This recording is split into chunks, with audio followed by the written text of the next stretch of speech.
बिस्मिल्लाहिर्रहमानिर्रहीम। अस्सलामु अलैकुम दोस्तों, दीन दुनिया चैनल में आज एक अहम वीडियो लेकर हाजिर हुए हैं गुज़श्ता रोज होने वाले वाक़े से मुताल्लिक। दोस्तों, भारत में पंजाब से ताल्लुक रखने वाले सिख सिंगर शुभदीप सिंह सिद्धूवाला को कत्ल कर दिया गया। सिद्धूवाला पंजाबी जबान के पॉपुलर सिंगर थे और सियासी सरगर्मियों में भी हिस्सा लेते थे। 27 साल पंजाबी सिंगर को उनके गाँव में उस वक्त कत्ल किया गया जब वो जीप पर घर से बाहर जा रहे थे। सिद्धू ने कांग्रेस पार्टी के टिकट पर इलेक्शन भी लड़ा था और आम आदमी पार्टी के उम्मीदवार से हार गए थे। चंद रोज कबल उनकी सिक्योरिटी वापस ले ली गई थी, जिसके बाद उनके कत्ल का वाकया पेश आया। नाज़रीन, सिद्धू के कत्ल की वजह जो भी हो, लेकिन उनकी वफात पर हर मजहब, हर मसलक से ताल्लुक रखने वाले अफराद गमज़दा हैं। उनके चाहने वाले दुआएं कर रहे हैं कि अल्लाह उन्हें जन्नत में आला मकाम अता फरमाए। दोस्तों, यहाँ पर बुनियादी नुक्ता जो सामने आता है वो ये है कि सिद्धू जिनका ताल्लुक सिख मजहब से था, क्या वो जन्नत में जाएंगे या नहीं? इस सवाल के जवाब हम खुद तो नहीं दे सकते। इस हवाले से डॉक्टर जाकिर नाइक साहब का क्या मौक़िफ़ है, आइए आपको सुनवाते हैं।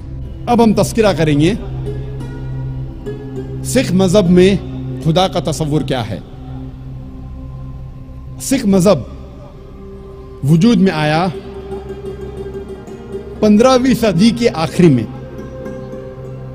और इसके बानी थे गुरु नानक साहिब। और ये शुरू हुआ एक ऐसे इलाके में जो 5 नदियों का इलाका था और कहा जाता था पंजाब, जो मौजूद है पाकिस्तान और नॉर्थ वेस्ट इंडिया में।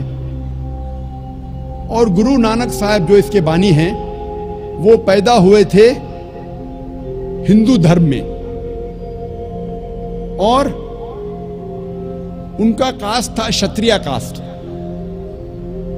जिसे कहते हैं वॉरियर कास्ट। और गुरु नानक काफी मुतासिर थे मुसलमानों से। ये सिख मजहब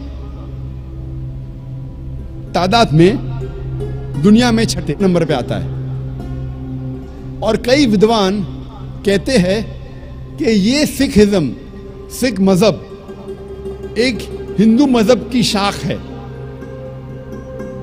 और सिखिज्म, सिख मजहब आता है लफ्ज शिष्या से, जिसके मानी है स्टूडेंट, फॉलोअर, डिसाइपल, जिसके मानी है तालिब, जिसके मानी है मानने वाला। और ये सिख मजहब 10 गुरुओं का मजहब है। सबसे पहले गुरु जो बानी है गुरु नानक साहब और 10वें गुरु है गुरु गोबिंद साहब। और इस मजहब की किताब को कहते हैं आदि ग्रंथ या गुरु ग्रंथ साहिब। सिख मजहब 5 क की बुनियाद पे है। सबसे पहला क है केश, अनकट हेयर, बाल नहीं काटना चाहिए।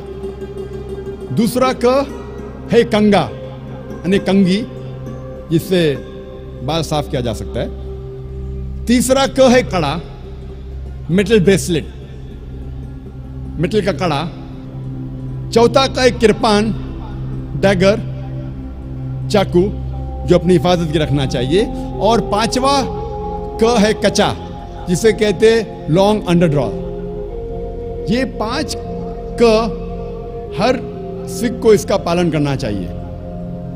और अगर आप कोई सिख से पूछेंगे कि आपके मजहब में खुदा का तस्वुर क्या है, तो सबसे बेहतरीन जवाब अगर कोई सिख दे सकेगा वो है उसकी मजहब की किताब गुरु ग्रंथ साहिब के पहले वॉल्यूम, पहला अध्याय, पहला मंत्र, जिसे कहते हैं जापू जी।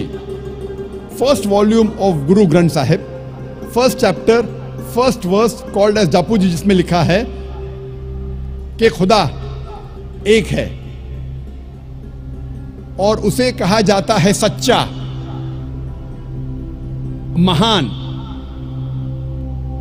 जो कभी भी नहीं घबराता और उसे कोई चाहत नहीं। वो लाफानी है, वो पैदा नहीं हुआ है, ना किसी को जन्म देता है। वो दयालु है। सिख मजहब में बुत परस्ती हराम है। सिख एक ही खुदा को मानते हैं, एक ही ईश्वर को मानते हैं। जिसे अनमैनिफेस्ट फॉर्म में कहा जाता है एक ओमकारा और मैनिफेस्ट फॉर्म में कहा जाता है ओमकारा।